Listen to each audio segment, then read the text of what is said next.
But I think it's here. They played Atlanta already, so they're. I thought they had back-to-back games, I thought, with Atlanta. Because they were in Atlanta. right? Yeah, that's what I thought too. Right. Okay, I'm opening up meeting.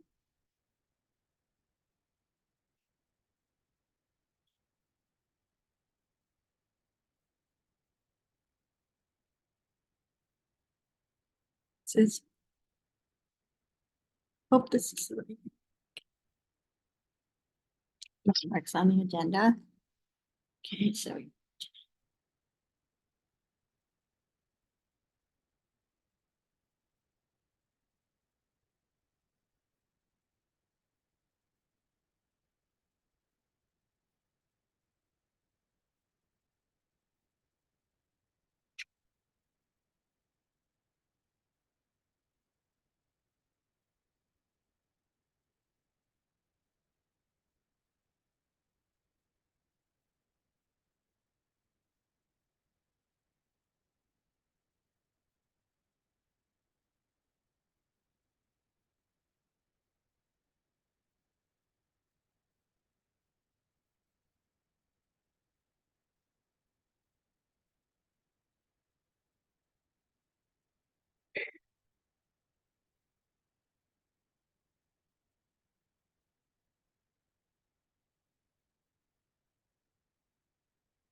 Oh, where's Melissa?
Hi, Robin. Hi, Beth. How are you? Hi, Mary. Hi. Hi, Carrie. Great. You're doing great. Good. Did you guys lose power last weekend? Oh, yeah. Yeah. Couple of times. So, yeah, it came back on after being off for like an hour, but then it went off again from like 8 p.m. until, the following afternoon.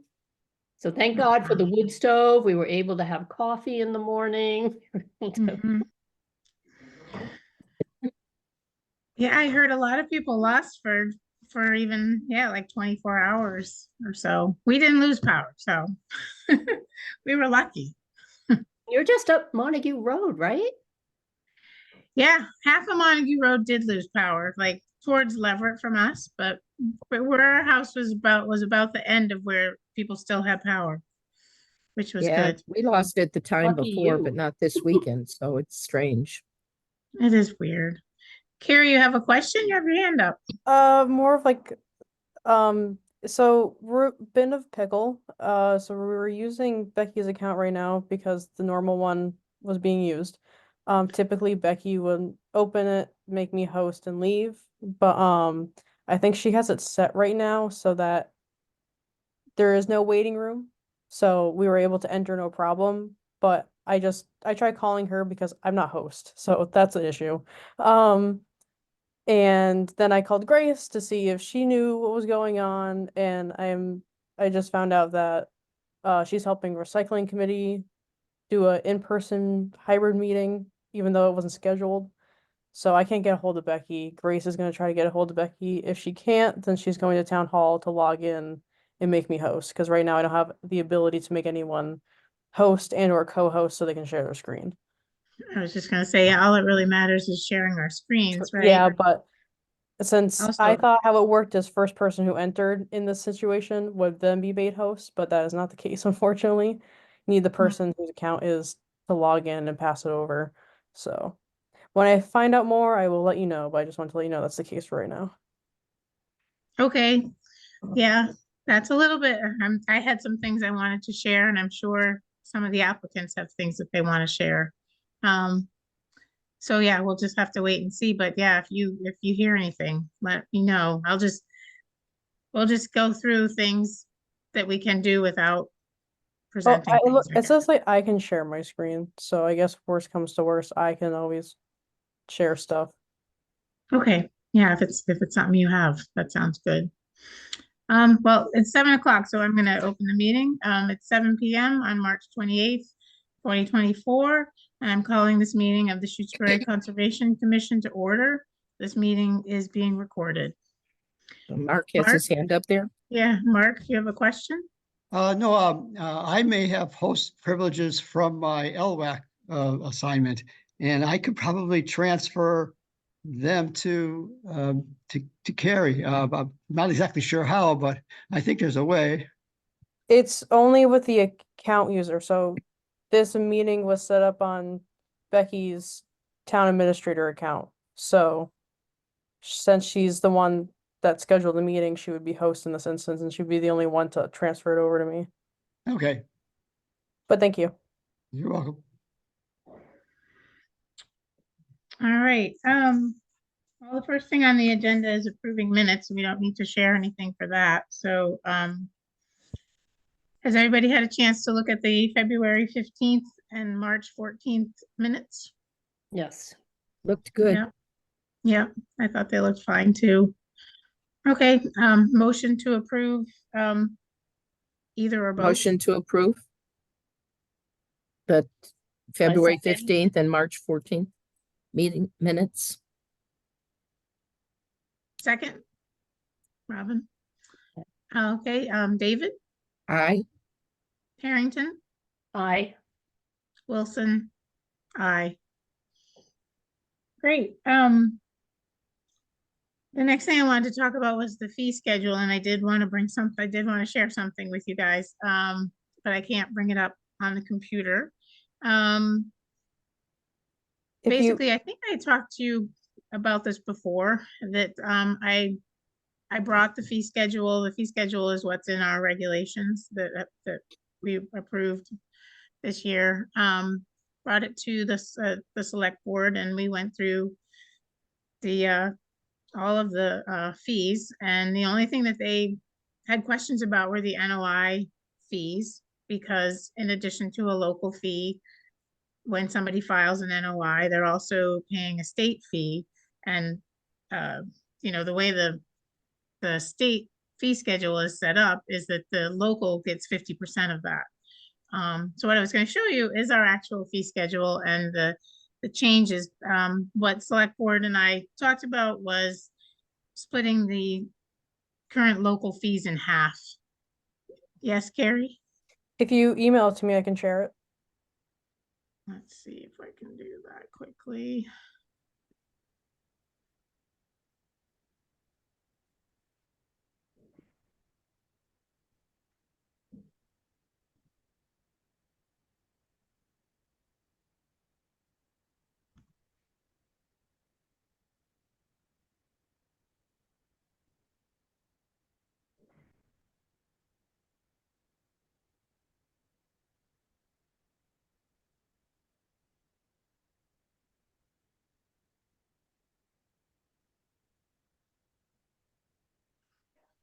Put it.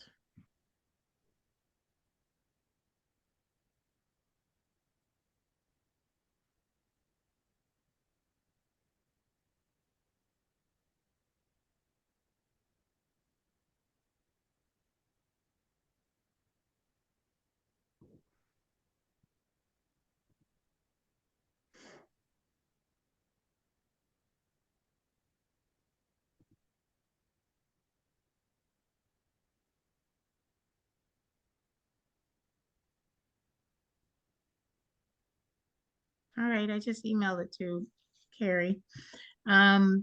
So that was what we decided, was these local fees, to just cut those in half. You You know, mean, for example, you mean the fees that we proposed to cut them in half? right, so we had in our fee schedule and our new regulations are our local fees, which would be on, in addition to what somebody who's filing an NOI is already paying under the state regulations. Under the state regulations, if you're paying, so here we go. So this is what's in our regulations. So we've got the different NOI categories. A category 1, I think category 2 is like single family house.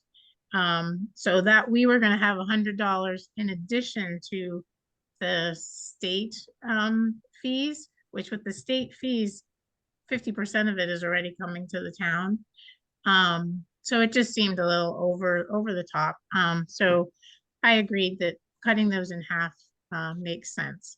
So each of the categories is dependent on what the work is that's being proposed for the project, and those categories are defined in the Wetlands Protection Act. I actually had another sheet I was going to share with you. I should have sent to Carrie too, that just talks about what the different categories are. And I'm happy to share that with Mary, with you and Robin, just so you guys have a little better understanding. But if somebody was submitting an NOI for a single family house, they're paying a similar fee, say it's $200 under the state, and 100 of that goes to the to DEP, 100 of it comes to the town of Shutesbury. Plus, then they're also paying a local fee, so they'd be paying the total of $250. 100 would go to the state, and 150 would still be coming to us because we get half of the state fee. So I was fine with these changes. And I'm okay. you know, I'm okay with that. Yeah, Yeah. me too. okay, great. Do we actually need to vote on that? We do, yeah. Carrie, you can stop sharing. Thank you. Thanks for doing that, Carrie. No problem. Yes, we need to make a motion to change the fee schedule in the regulations according to the changes that we just made. I'll make a motion to change the fee schedule and the regulations to reflect what we just reviewed. And I second. All right, Harrington, Aye. David, Aye. Wilson, aye. Great. So now that change, now that it's been voted on by us, I have to bring it back to the select board again, and they approve it at one of their meetings. And then we have our fee schedule, which is great because then we can actually start, charging people again we were charging before, but we had these very small fees, which is why we originally went in and made this new fee schedule. So, Miriam? Question, do you need to have a new hearing because it's part of the regulations? I don't think we need to have a hearing. I think it's just a change to the current regulations. We're gonna have a hearing in the end when we make all the other changes to the regulations. Actually, now that you mentioned that, I think the process is we just voted on them. They go to the select board to be approved by the select board. Then they become part of the various changes that we need to make to the regulations. And we have to have a public hearing for all of those changes. So Miriam's right. We can't start actually charging people until we have a public hearing for that change that we just made. And then there's a variety of other changes that we've got for the regulations. You could have just a kind of a quickie public hearing just for that change. Because you don't know when you're gonna get the new bylaw reviewed back from the AGO. It could be months. They were running about 6 to 8 months last year in their turnaround time. So I don't know if it's gonna be the same this year. So Yeah, I'm not sure we need to have another public hearing since this was dependent on the vote at the town meeting to approve being able to charge them. So this is really just adding on to that we were waiting for. But we can I can ask ask, yeah, I can ask Rita if she thinks we need to do a public hearing for this little of a change. I'm not sure about that. But anyway, it does have to first go back to the select board for their approval anyway, so I can talk to them then about it. Okay, moving on, we can talk about lot H151's ORAD extension request. Mark, did you want to add anything about that? I think everybody saw the email. Oh, I think you're muted. There you go. Is that better? Yeah. Well, you can hear me. I don't know if it's better or not.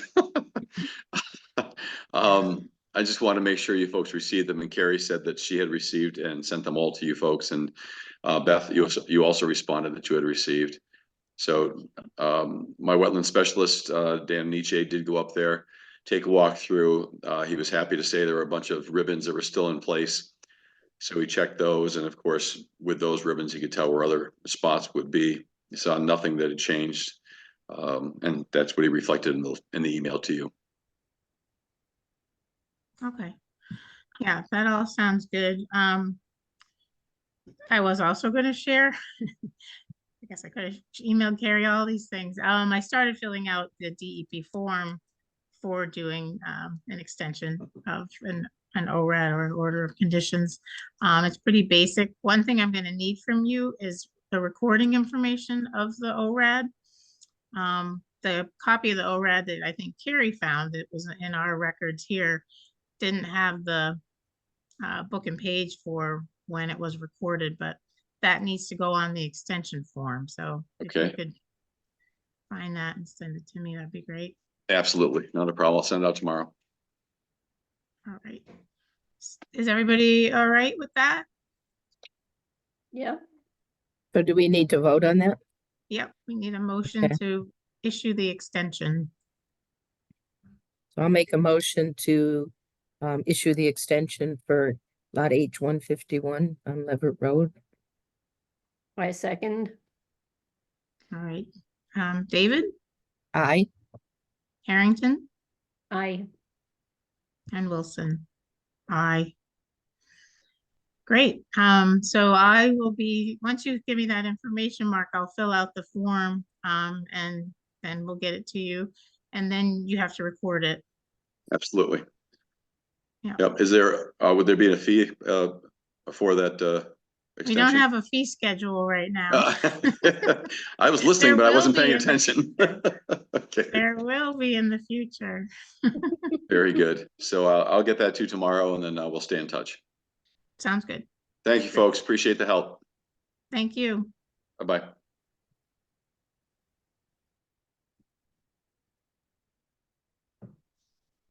All right. What time is it?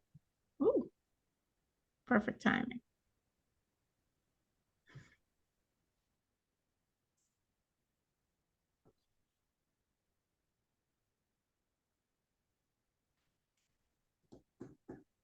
All right. I guess I should have said, because I was going to bring up the form and show you guys that that extension is for another 3 years. However, we'll get into it later, but, all right, it's 7:14. Almost 7:15. I do My, have a, my computer says 7:4. Oh, now it says 7:15. All right, 7:15. We can talk about the 74 Lake Drive. We can talk about their continued public hearing. Who is here to talk about that?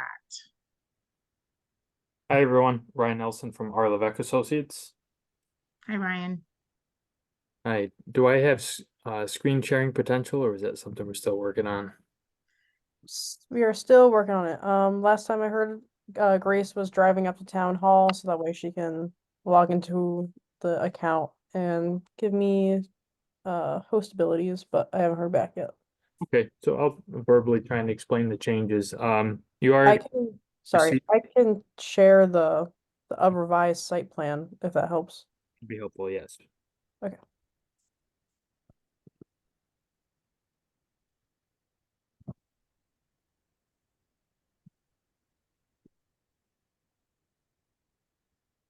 Oh, wait, I think I see. Yeah, okay. There we go. Hi, Becky. Hi, Becky. I think you're muted. I had left it open for everybody to get in. I'm so sorry.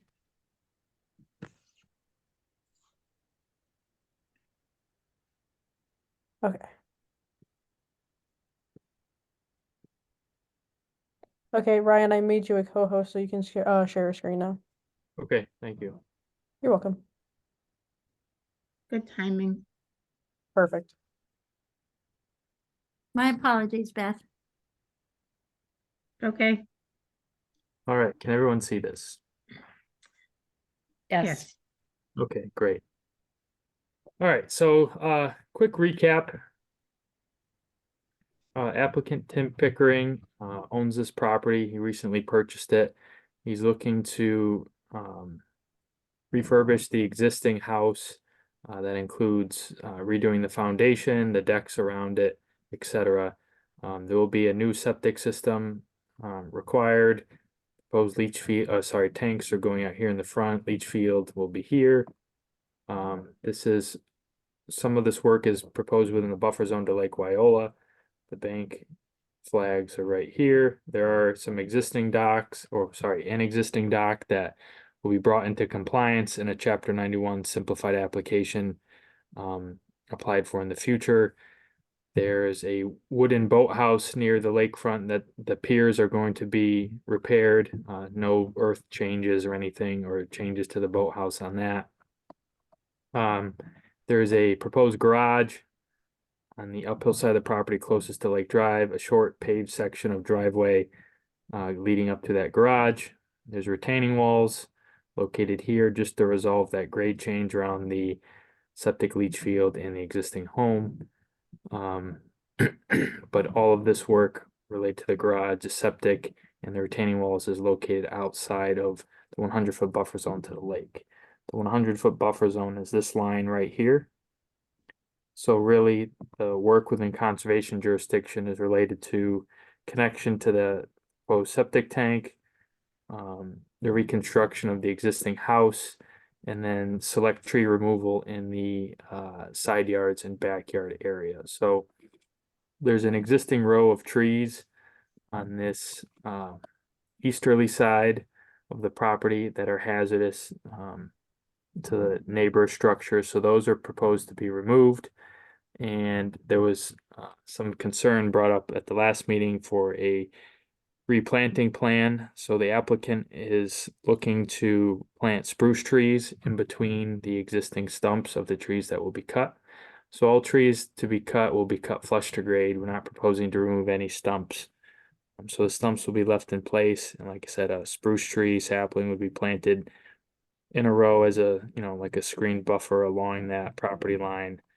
There would be 14 of those white spruce trees proposed. There's also 8 additional rhododendron shrubs proposed along the western property boundary, and then 3 maple trees proposed in the backyard. And these are to help mitigate for some of the trees proposed to be removed. A couple of them being these mature trees located at the rear of the house that are, just pose a risk to the house in terms of storm damage and sunlight and mold growing on the deck and house, etc. A lot of the other trees and the uphill side of the property closer to the road, like this clump of trees along the westerly line, this clump of trees here, and then most of the row of existing evergreen trees along the eastern side, those are all outside the 100-foot buffer zone. There was also some concern, I believe, brought up at the last meeting. My coworker Cole attended. I apologize. I had a conflicting meeting that night, but regarding stormwater and how that would be managed. So it's my understanding for single-family homes, Mass DEP stormwater standards do not apply, and the proposed structure is outside the buffer zone. However, we are providing some stormwater attenuation or mitigation because we realize this is in proximity to the lake. So the proposed paved driveway will have a cross slope to it that pitches the water to the west. And the idea is that we're going to construct this grass swale parallel to the westerly property line and between the property line and the garage. And that would convey overland flow down towards the lake, and it'd be traveling across essentially maintained lawn. We are proposing a dry well at the beginning of the swale, and it will have a open grate or a beehive grate, they call it, acting on the rim, so that overland flow coming off the driveway that hits this gutter line next to the road goes down this swale and then goes in through the top grate of that dry well. Additionally, the roof leaders could be tied into that dry well. We're proposing a 500-gallon low-profile dry well from Shade Concrete Products. We looked at the test pit data for the perk tests that were done on the site in the similar area not too far away, and it showed a well-draining sand with plenty of adequate separation to groundwater. So we think a dry well in that location will operate just fine. And existing conditions, there really are no existing erosion issues on the property. So like I said, the soil is very well draining. We expect most stormwater to just infiltrate in place on the site. So ultimately it's all sloping to the lake with this improved or new impervious area, although outside the buffer zone, we're trying to capture and infiltrate it on site. There wasn't a whole lot of room to provide other stormwater infiltration out front here near this garage because there are setback distances to the proposed leach field under Title V. You have to maintain at least 25 feet of clearance, so that really eliminated putting any sort of infiltration for stormwater on this area of the property. So we explained the plantings. I think the other issue my coworker explained to me that came up at the meeting was the issue of the docks. So procedurally, in order for us to submit a Chapter 91 simplified license application for a residential dock, local conservation approval or authorization, they call it, under the Wetlands Protection Act is required. So procedurally, we can't submit anything to DEP until we receive an order of conditions that shows the proposed dock and the work to be done.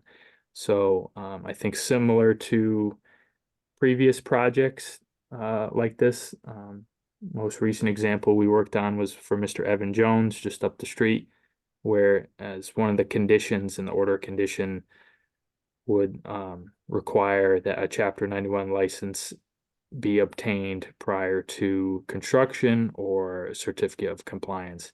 And Mr. Pickering intends on applying for a Chapter 91 license, and that is part of our scope for our services working for him. So happy to answer any other questions the commission might have.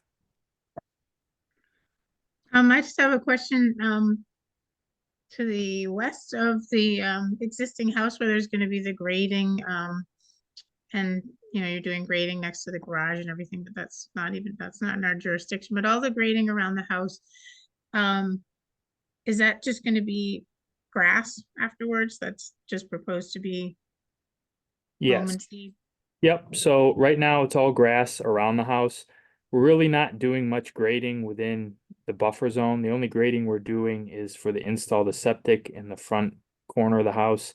And then we're creating just a slight swale on this side of the house so that water is pitched away from the house and continues down to the lake. So really the only grading we're doing in the buffer zone is limited to this section right here. All the And rest then will all the remain. rest, yeah, you won't even be excavating, right? There won't be any open dirt, really. It'll stay as lawn. Yep. Okay.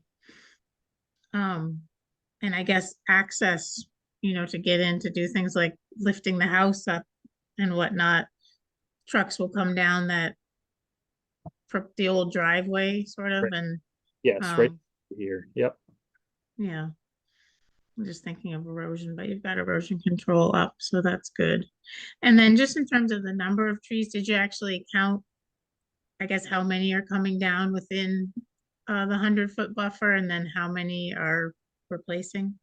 Sure. I could count those out. So 1, 2, 3, 4, 5, 6, 7, 8, 9, 10, 11, 12. I see 12, about 12 inside the buffer zone. And proposed, we have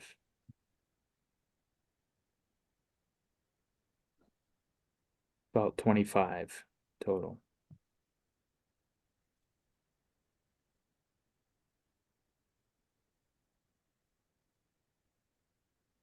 Shrubs.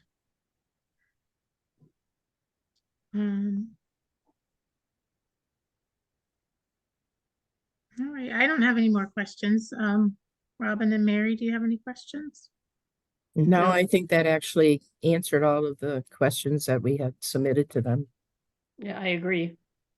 I like the dry well. I think it's right there because, you know, one of our main concerns down by the lake isn't necessarily drainage coming off of this particular property, but road drainage during big storms. And having it right there next to the road, you know, I think it'll help. It'll take a lot of what comes off of Lake Drive. And I appreciate them including that. Yep. Me too. Okay, and I did see in the notes that maintenance of that is the responsibility of the homeowner. Correct. I think we'll probably call that out in the conditions. Just to make sure everybody's aware it'll need some maintenance. All right, if there's no more questions, are there any comments or questions from the public?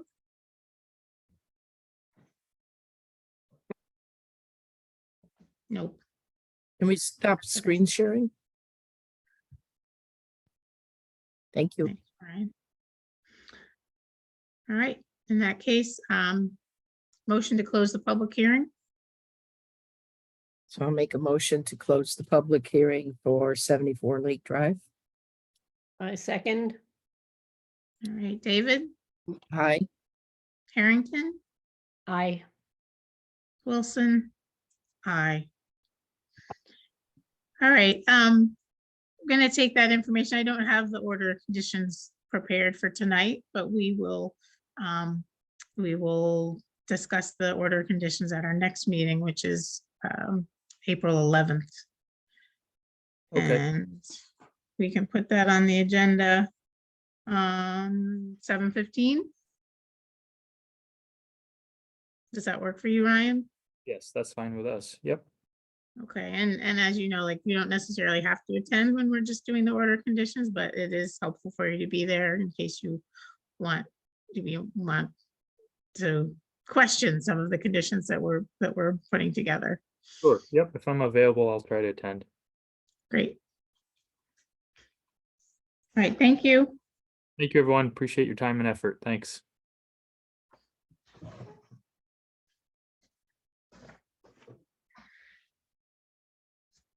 What time is it?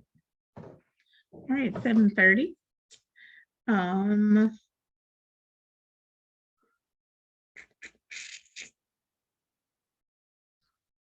else did I want to talk about tonight?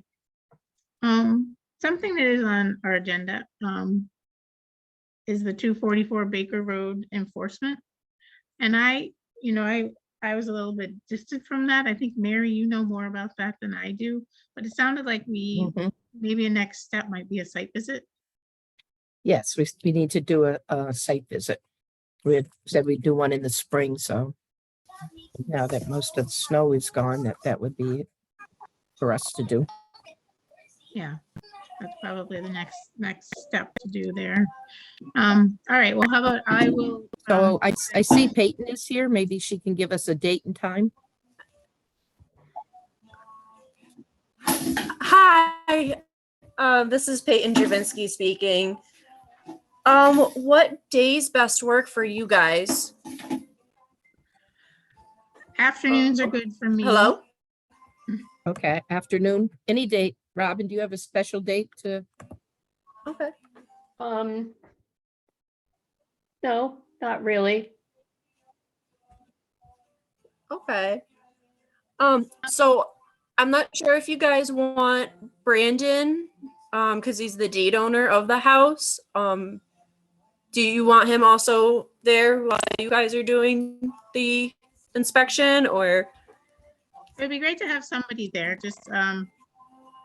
just to kind of go through what's been going on. And, I need to look into a little bit into this enforcement order a bit. So yeah, it'd be good to have somebody there. Okay, for him, his best days are Fridays. I'm not sure if that would work for you guys. How about April 5th? So next Friday. Does that work for you, Robin and Mary? Yes. In the afternoon, I'm busy in the morning. Yeah. Okay, so afternoon. what time are you guys thinking just about? 4 o'clock? 4 o'clock on Friday? Okay. And I will let Brandon know as well. Yeah, that's fine.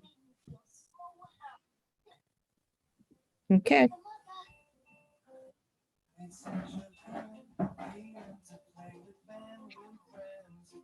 All right, I think that's a good next move with that.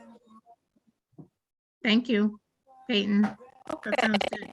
We'll Thank see you you. next Friday. No problem.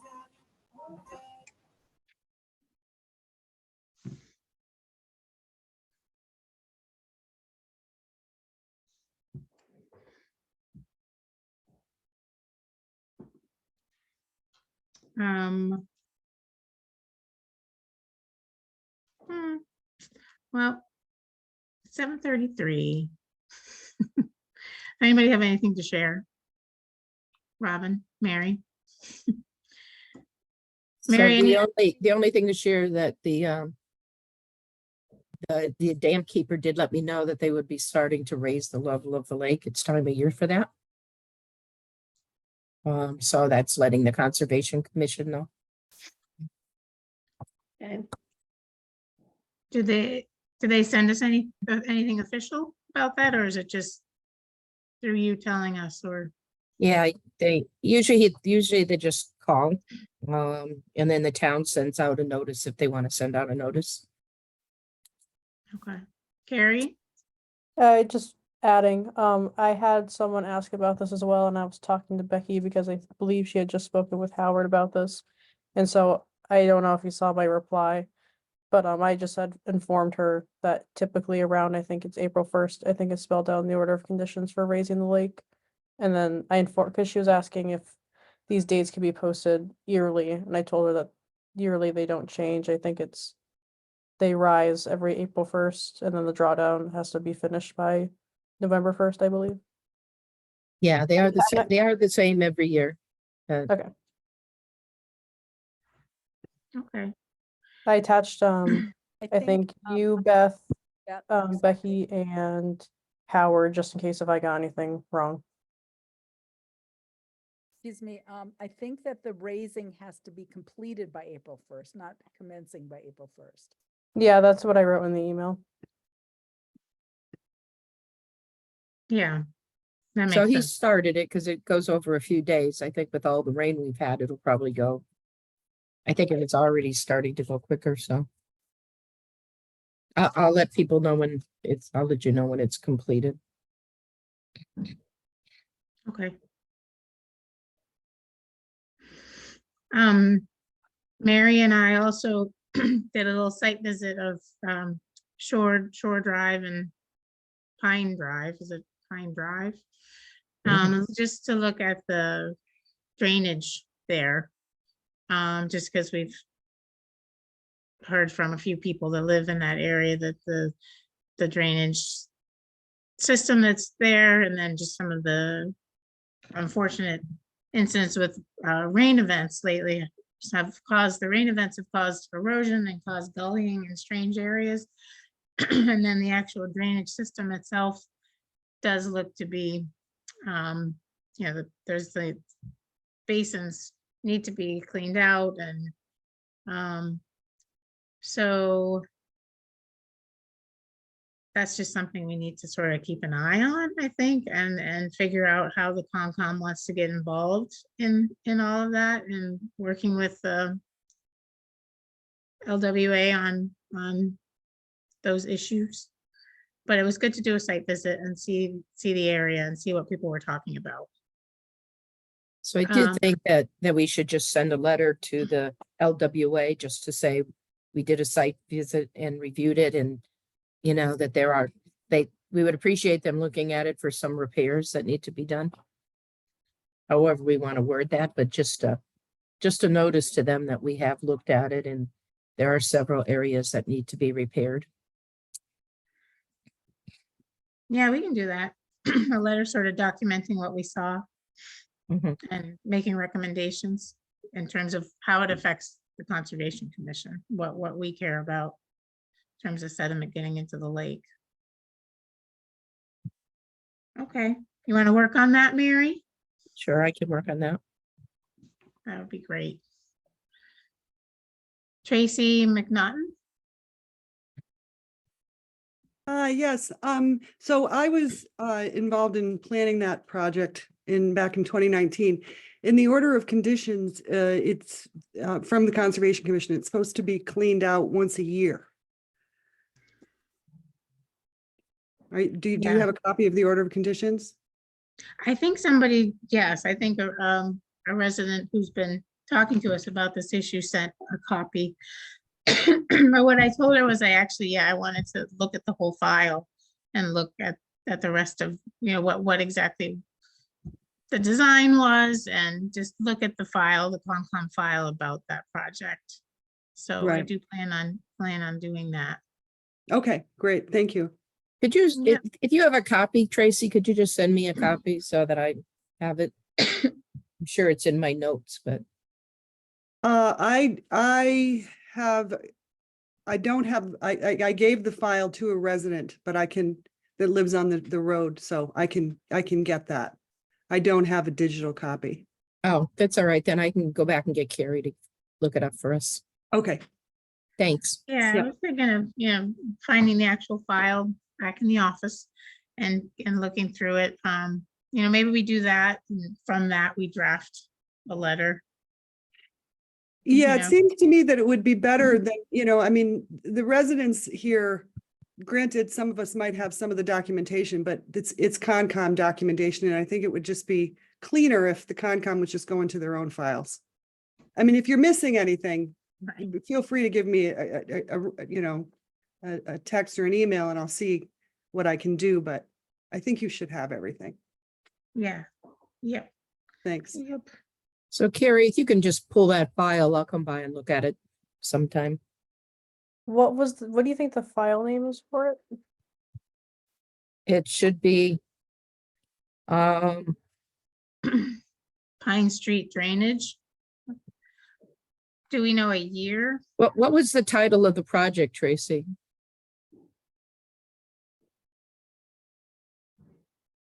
I mean, we were calling it the Pine/Shore Drive project. Yeah, It was 2019. It was the fall of 2019. I mean, I know I have a digital copy of the plan, the site plan. What else do I probably have? The Clark's estimates probably with a description of the work. But you should have all that because, we went in Right. front of Concom to get it all approved. But I mean, if I'm you sure we can can't find find it. the file, then I can dig through because I usually just keep all emails, but they're not necessarily in one location. So I'd have to like dig around. But you should, Penny was the lead on that at Conscom at the time. She's pretty organized. So I'm going to guess that, you got a file there. I'm sure we'll look it up. Okay, but if not, you can get back to me and I'll see what I can pull up for you. Jennifer? I also have some files that may or may not, I mean, you're gonna have a more complete set of things, I'm sure, but I live on Pine Drive. So I'm just asking as a point of information, if a project gets improved with conditions, gets approved with Concom conditions, and then those conditions aren't met, what occurs? And then, well, If anything. I mean, if in any- this situation, I think we'll take a look at everything and we'll probably reach out to LWA, who I guess was the applicant for the permit. And talk to them about the order of conditions, and say, this is what was permitted and it doesn't look like it's being done. If in the end, nothing still gets done, you can certainly issue an enforcement order. Enforcement orders are designed to be used when orders of conditions are not being followed. Okay. So Thank you. that And is a method. is that all under, the Wetlands Protection Act, the authority to Yes, do that? Okay, all right, thank you very much. yeah. Miriam? Yeah, hi, I just wanted to remind the commission that we wrote to LWA last October, asking them to do some maintenance on that stormwater feature. Right, thank you. Yeah. So it's something we need to deal with.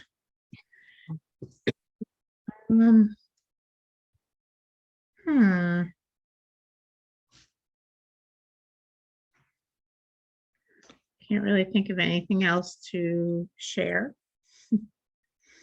at the moment.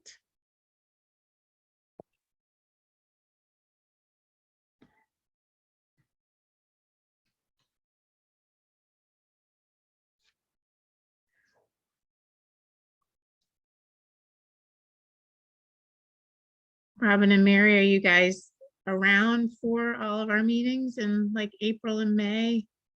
I am not, because since we are moving and it has greatly moved up, we are moving in the fall. We are taking over my daughter and her fiance's lease starting May 1st, even though we're not going to live there till the fall, but we're going to be making several trips, moving things down, getting settled down in North Carolina. And so I am going to miss the second meeting in May. Okay. And if anybody is interested in living on a 5.5 acres in a nice house on Pelham Hill Road, we'll be selling our house. So you're gonna rent it for a while? Is that what you're saying? We're gonna go down and we joined a retirement society, but they haven't finished building their facilities. So we're gonna help Kathleen and Brian out because they just bought a house and they couldn't afford to pay rent and mortgage until their lease ended. So we're taking over their lease and we're gonna rent their house until the retirement thing is built, and then we will move into that. So I will be in Chapel Hill starting in the fall. And you're selling Thinking- your house here in Shutesbury, right? Oh, You're not- gosh, yes. Yeah. We have a Wow. wonderful garden, a beautiful shed, a beautiful house, Aw. lots sad. of wildlife. We see everything at this place. Well, you got to, My favorite good sighting advertisement. was a bobcat that came and wandered into the garden, and I was like, what is it doing? And it found the patch of catnip I planted from my cat, and it was lying on its back, just rolling around, and they're probably stoned out of its mind. And the best time. Oh, you should have videoed that. I immediately dug up the catnip, is what I did. That would make a good YouTube video. It would. It I really was would. more like, so. That's funny. All right, it's 7:45. We have the 66 Leverett Road, Lot 032, amended order of condition, public hearing. So I'm going to read this hearing is being held as required by the provisions of Chapter 131, Section 40 of the General Laws of the Commonwealth, an act relative to the protection of wetlands, as most recently amended, and the Town of Shutesbury General Wetlands Protection Bylaw. Who is here to present the amendment? Dominic Witt. Hi, Come on. Beth and Sure. committee. I'm Dominic Witt with Odenzello Architecture, so I'm happy to present the amendment. I believe that Marianne was at the meeting, at the last meeting, and was able to review some of the items. And subsequently, we did make a submission to you, which you've had a chance to review. So I'm happy to discuss any of that amendment, present plans, potentially going over again what we're submitting, and answer any questions. Yeah, I think there was a little bit of, I don't think last time she talked about the change in the footprint of the building. Sure. Yeah, I think that was something that kind of got added afterwards or something, but Sure. Yeah, I'm happy to explain that as well. So okay. the basis for the application for the amendment to the NOI was really that we needed to revise the parking lot turnaround. That freed up the way that we were grading near the eastern boundary. We were able to eliminate a retaining wall and simplify what we were doing there. As it relates to the building, we learned recently of a plumbing code change that required us to incorporate an additional restroom for the project. So we were able to shoehorn that restroom into the plan, but still keep it within the footprint of the roof. So we're constrained by the maximum size of the roof at 4,999 square feet. We're currently 4,998. And so the roof has stayed the same area, therefore not changing the stormwater management. But the building footprint beneath that roof has increased. So we were previously at 4,400 square feet, and we are now 4,530. So there's been a slight increase to the building area itself, The roof again has not changed. And our civil engineer uses the impervious roof area for their stormwater calculations. So therefore, there's not been any change in the stormwater calculations related to this amendment application. Did we get a copy of the new footprint? In the application, I think we gave you only civil and landscape. And that was all that we had submitted previously. So we never gave you a building footprint. It was always actually, I think the civil plan actually does describe the building footprint change. I'm sorry. So a part of your packet, if you refer to the civil and landscape plans, they actually now describe that footprint change.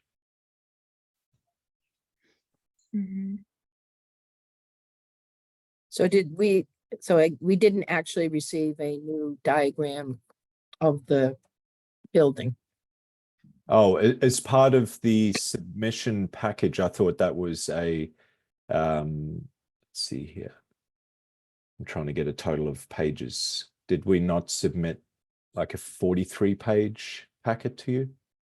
Yeah, no, you did. So we got the updated design plans. Right, Yep. right. Yep. So it is in that packet. I just missed it. It is, yeah. So Yeah. any of the civil and landscape plans reference the latest update of the building footprint. That's correct. Yeah. Yeah.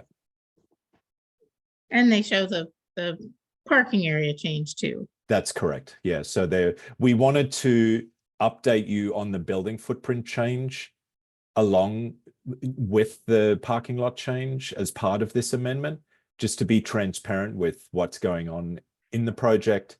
And then understanding that the building footprint change is not affecting the stormwater management calculations. So we just wanted to be clear that the stormwater management calculations generated from the roof plan, the roof plan hasn't changed, and therefore there's no alteration of the stormwater management plan. And that is also the case because of the parking lot turnaround revision. So the parking lot turnaround has slightly changed the geometry of that turnaround and has slightly changed some of those numbers in the buffer as far as impervious and landscape square footages that we had previously submitted to you in the initial NOI. Yeah, I had one question in the actual letter. You say the total reduction of impervious area for the entire project is 772 square feet. Yeah. So that's from the amendment, from the changes. That's correct. So then when I look at the chart that's part of that letter under change with the row that's called permanent structures, so buildings and paved areas, it says positive 335 square feet. So what's the difference between the 772 and the 335? Right. It is a little bit confusing. I'm happy to explain that. So that 700 square foot change is a complete impervious reduction for the whole project. So that's within the entire limit of work. So part of this amendment, the limit of work did not change. The impervious area as a total reduced. But when you break it down into the buffer zones, the 0 to 25, that if you make that calculation for the change in that parking lot turnaround, we only see a reduction of 10 square feet within the 0 to 25 buffer. Then when you move up to the 25 to 50, you actually see an increase. So just by virtue of the geometry of that turnaround changing, we had to reduce the size of the rain garden, we're calling it, the landscaped area within that turnaround. That actually had to change shape, reduce in square footages, and it's then taken up with asphalt. And so where the change is happening as part of this amendment, there's actually an increase in that 25 to 50 foot buffer. And that's where we're getting those numbers. So, and similarly then so then when you move to, I'm sorry, it was 1 to 25 is zero change. 25 to 50 is a reduction in 10 square feet. And then 50 to 100, we're actually seeing an increase of 260 square feet because that rain garden has had to get smaller. And then, you take that, the 0 to 100 is a total of 250. So that change then is 335 square feet as a total add. So where does the 772 come from? So that, I'm just not getting. yeah, so that reduction is happening outside of the 100-foot buffer. Ah, I see. Yeah. I see. Okay. Yep. I'm happy to share a plan potentially. It might be, I know we submitted all that documentation. I don't know if I'm allowed to share a screen, my screen to show that plan. No, Yeah, sure. Your co-host. You can share your Great. screen. Thank you.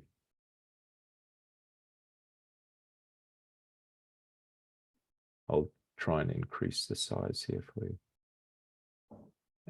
So this was the original plan. There we go. So I'm just going to zoom in.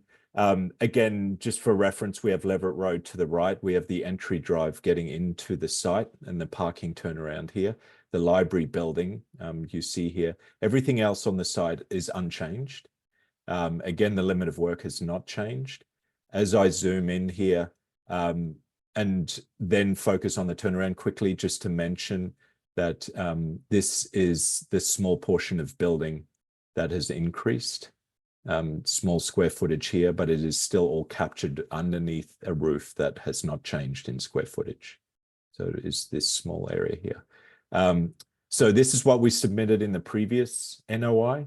And you can see here that the turnaround is about 4.5 feet from the property line. We needed to incorporate a retaining wall. We also had a vehicular guardrail here. We had a sidewalk that met with the other sidewalks for the site. And now if I move on to where we are today, I've overlaid that previous plan, and you can see underneath that the turnaround has tightened up here. And that has given us an additional 15 feet here that we were able to grade. And deleted the retaining wall. We don't have the vehicular guardrail anymore. We took away the sidewalk here, and you can see here that the the central rain garden, as we were calling it, has reduced in size. This is the nearest wetland resource. So within the 25-foot buffer, there's no impact. Between 25 to 50, you can see here the difference between, there's a slight reduction here in impervious area, and then it's between this 50 and 100 that we have basically, as a total, there's a slight increase there. But most of the reduction is happening outside here, and this is where we're getting that delta. Okay, thank you for Yeah. explaining that. It was a little bit, breaking it down into those buffer zones is where we generated those numbers. Right. Yeah. Okay.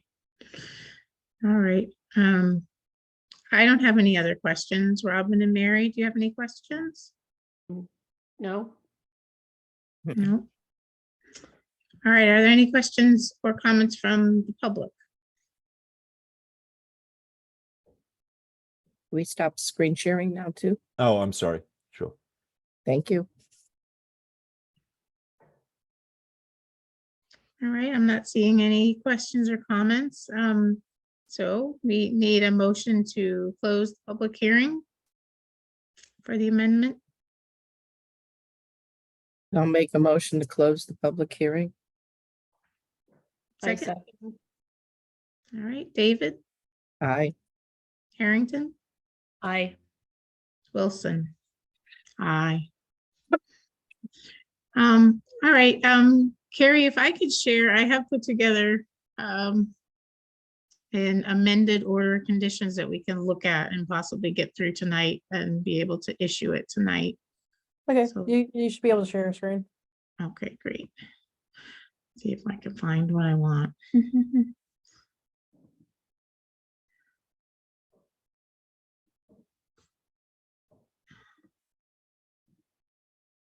Nope.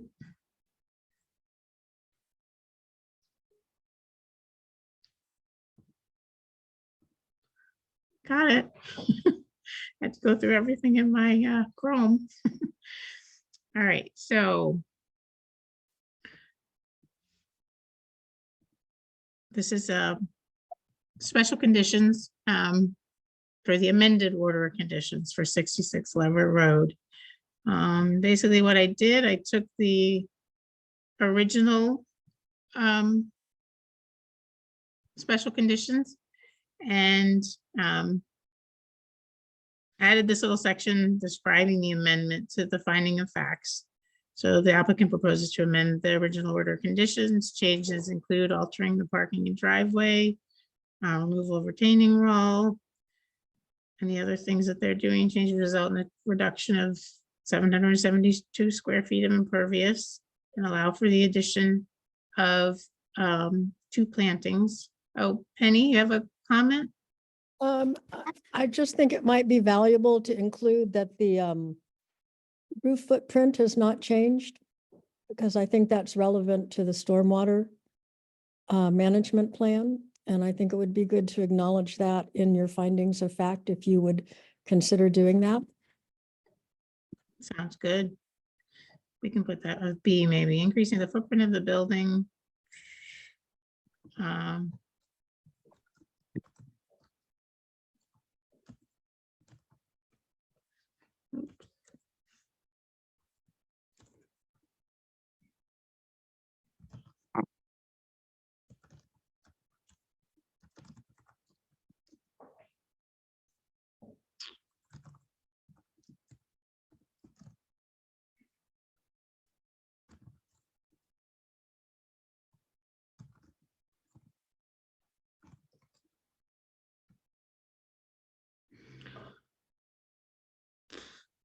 I'm assuming that the changes to the driveway and whatnot did have some kind of an impact on the stormwater. According, not. it did not. Amy Bell, our stormwater designer, reviewed it and felt there would be no changes necessary. Okay.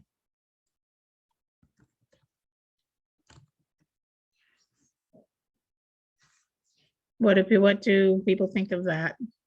Robin, Mary, Penny, of that statement? The roof the roof footprint is not being changed if there was no change to the stormwater design for the site. Fine. Looks good.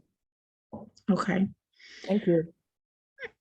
Yep, and then all amended portions of these special conditions are in bold. That's just so, we've got the original order of conditions and now we'll have an amended order of conditions. This has absolutely, we'll go through it, but it has all the conditions that were in the original, but there were changes just based on the amendment. So things like a 4,530 square foot building. So I just made those bold so that they stood out as the changes from the amendment. So I added that bold section about the amendment, and then the rest of it is what was in the original order, just so the section's describing what the project is.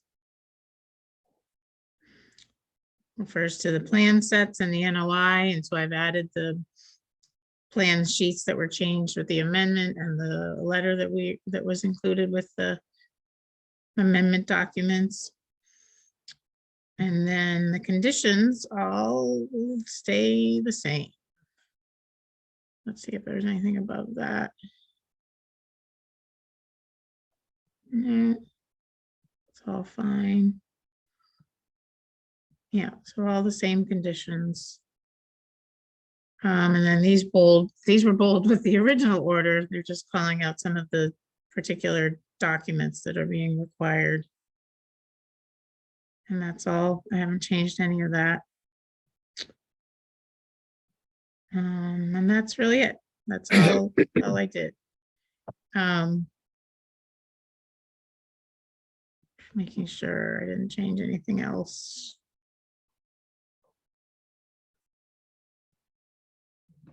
Nope. So that's it. Mary and Robin, do you have anything to add, or do you see anything No, that you're looks good. questions on or anything? All right, great. Let me stop sharing. I think you do need to change the date on the issuance. Oh yeah, the part that was highlighted yellow. Yeah, I don't know what day I'm gonna actually, we can vote to issue it, but I don't know exactly what day I'll be putting it together and sending it out. So, but I will add that. Gail, Gail, do you have a question? Yeah, as a document editor, I would like you to add something about your remark at the beginning is about bold as marking the changes, and then the later stuff you say verbally is not new, does not changes, but there's no way to know that from reading the document. Your remark at the beginning about changes are in bold would imply, reading it, that all those things that are in bold in the conditions are new. And that's not the case. I can go back and make anything that was in the original order. Use a colored font instead of bold, or bold and color. Something just to distinguish it from the bold that was already there is what I'm suggesting. Yeah, no, that makes sense. What, Penny? I would say bold italic. I'm worried if you do color and it's ever reproduced in black and white. Ah, good point. Show up. Yeah, and I'm thinking of possibly just making anything that is in the original order not bold anymore.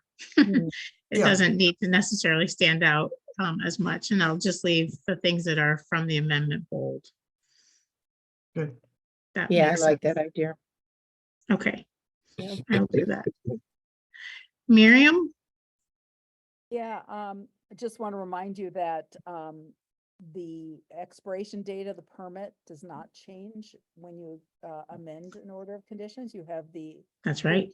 existing expiration date.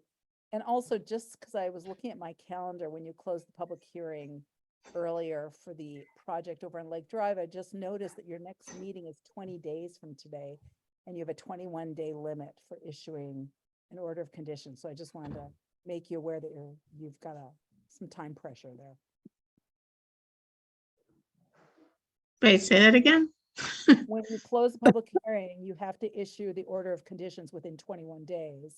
Right. And it looks to me, I did a quick count, but if you meet the second Thursday in April, which is when you usually meet in April, that would be 20 days. It might be 21 days.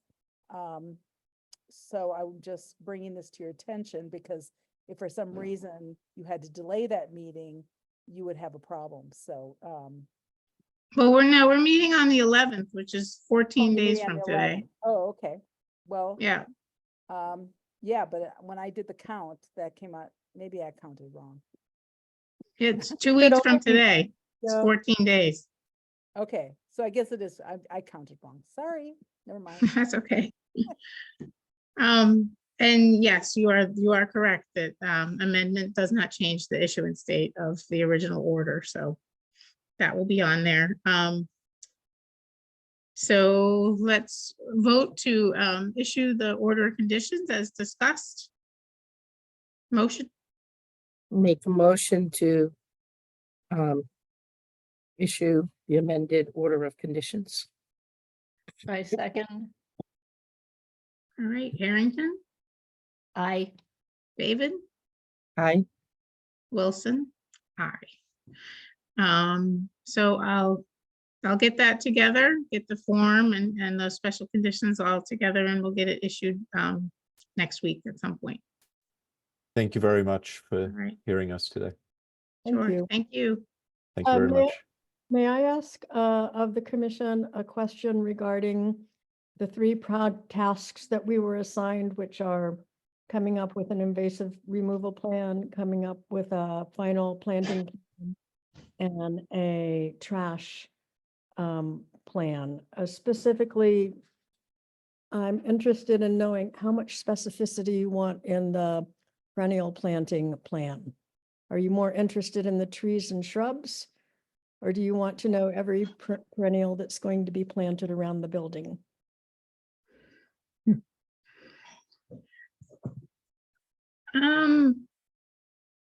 I think we're more interested in the trees and shrubs. What do you guys think? I just think it should have a complete plan of everything we're doing. Yeah. Yeah, So that if there's ever a question, we can go back and look at everything. Mhm. that's a good point. They will all be native plants. We have all the trees and the shrubs defined. Their locations are also defined. We're still discussing somewhat what perennials will be planted in the beds right around the building. I'd love to have someone from the commission consult with us on this to make sure we're all on the same page. Sure, I'm happy to do that. That would be great. Okay.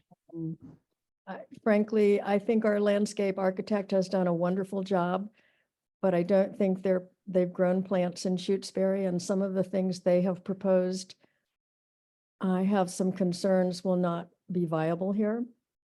So I've been going back and forth with them to try and make sure we come up with a mix of plants that are perennials, that are native plants, that have high pollinator and wildlife value, and will survive in Shutesbury.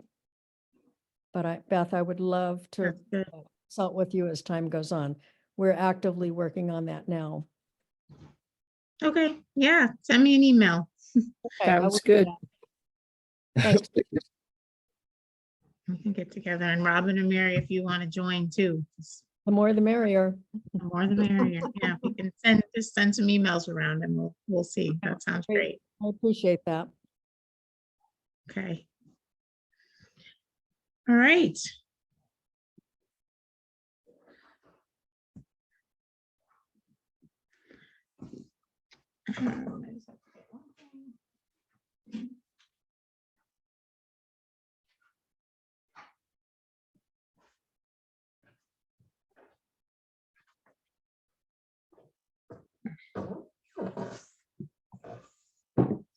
Sorry.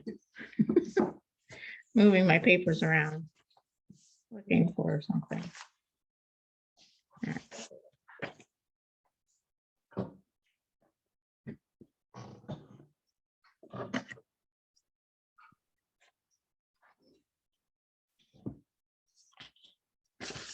Okay, so the last thing on the agenda is to discuss the questionnaires that we sent out to the potential applicants to be on the Conservation Commission. Mary and Robin, did you guys have enough time to look through Yes, questionnaires? Yes, and I think we've reviewed it all. I don't have any more questions out of any of the candidates. Yeah, I don't Agreed. either. Okay. And I don't want to, we're not going to go through the questionnaires now. I think we should just sort of discuss, positive things that we see about different people. And then the process is going to be that tonight we can make a recommendation for one person to the select board, give one name to the select board. We could give two names, considering Robin has announced that she's leaving the end of June. Those are our options, but we're basically coming up with one or two names to give to the select board. The select board is the appointing authority for commissioners. And then they will, at one of their meetings, make the appointment. So maybe first we should discuss, you So know, do we I think- do one or two? I think we should do one, and because that's what we put out for doing that. And then I think we should open it back up again and do another interview for if there's other candidates or any other people. I want to say, I was thinking of selecting two, even though one of them might wait a month or two. My term ends the end of June. I don't think a new person should start on July 1st. A whole bunch of projects will have gotten going, and they should be involved in site visits and, you know, seeing the beginning of these projects. And even if I don't quote unquote resign until, until my term ends, they should be coming to meetings, going to site visits, whatever, and not just showing up, to these places out of, at the beginning of July 1st. That's just my feeling. Yeah, no, I get that. That does make sense. I guess I had been thinking of one at this point, just because, then if we're looking again in June, we could have, a whole list of different other people who might be interested too. In And volunteering. I agree with that and just doing one now, because that's what we put in the application for. And like I said, there may be other people who want an opportunity if there's another opportunity for people. So I think we should separate it up. And I just want to point out, I'm going to miss at least one meeting, possibly more, between now and when my term ends at the end of June. Just putting that out there. So. Yeah, that's okay. Yeah. Well, yeah, So we would you have- like a motion for one person now? Is that what, so?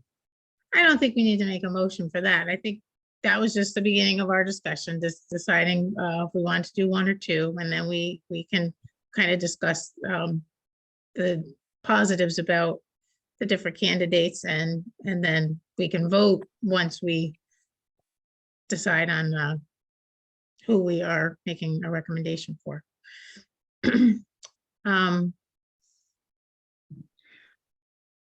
I feel that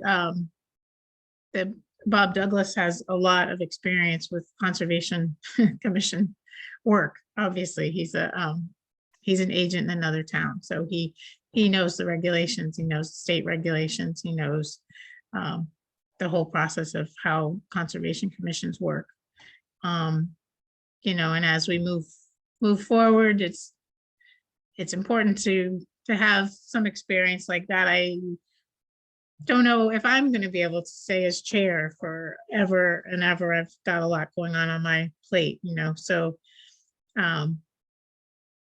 I think Bob's got that going for him, definitely. Yeah, I don't think I don't have anything negative to say about any of the candidates. I do think, I do agree that Bob is appears to be the most qualified of the people that could jump in and be able to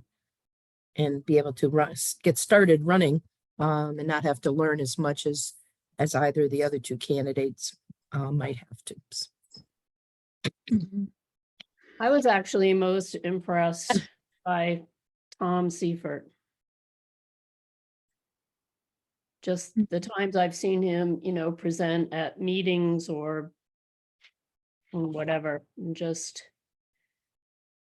I think it's good to get people on board, so they can work their way up through. We don't always have to get everybody on who's, been a commissioner or something for a gazillion years, but, lives here and wants to make positive changes and could be on the commission for a really long time. So. Yeah, I feel like all three have sort of scientific backgrounds and certainly interest in the Conservation Commission, and all seem to have the time to be a commissioner, which is great.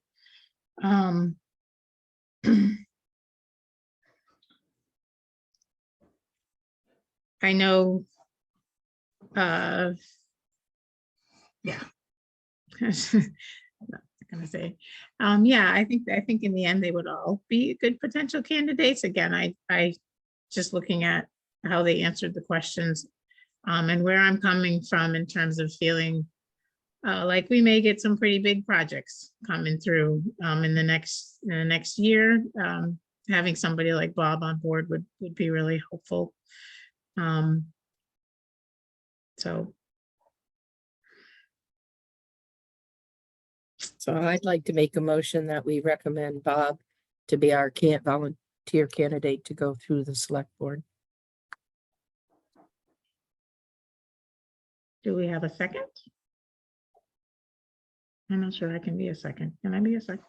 Yeah, you can be a second. You got to Alright. vote too. Second. Okay, David Aye. Harrington, Can I abstain or whatever? What do I say if I wanted somebody else? Nay? nay. Yeah. Aye. Oh, that doesn't pass. We need three. We have our quorum, we need three yeses for something to pass. Now I feel awful. Don't feel awful. This is the way it goes. That's the way committees run. Well, We you can vote. change your, Yeah, can but we change your need mind. another person because I'm leaving very soon. I'm gonna be missing meetings. Yeah, well, You we can have change your Scott. mind on the vote, Scott. right? We sorry. would just do another motion and vote again if we Okay. want to. I mean, we do, Scott's he's not here tonight, but we have four people Mhm. who are all active right now. And so we certainly typically always seem to have quorum at most of our meetings. And this is the first time since I've started where we had an issue with a vote. Carrie? I didn't know if maybe since Scott isn't here, if maybe it'd be easier waiting for the next meeting when he is here. I don't know if that was an option at all. It's just so you can get his word in as well. It's definitely an option. Oh, I'm feeling really bad now. Don't worry about it. Can we make a motion to revote? Will you promise Just to? the motion failed. One. What? Can we make a new motion then? Then I'd like to resubmit the motion. To submit Bob's name. Yeah. Okay, second?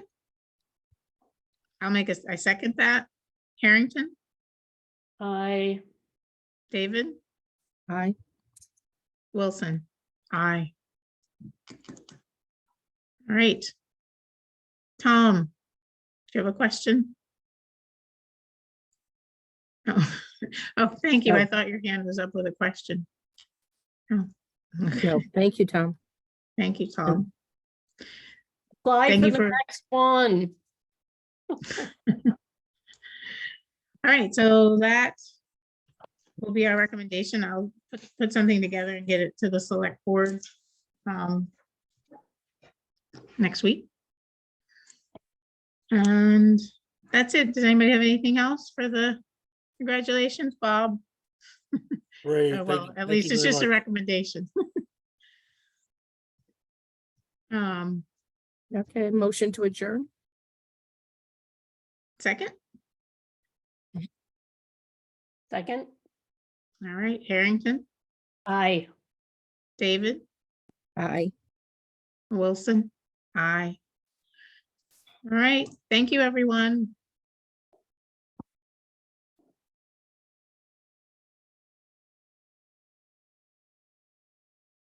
That was the stupidest thing I've ever seen.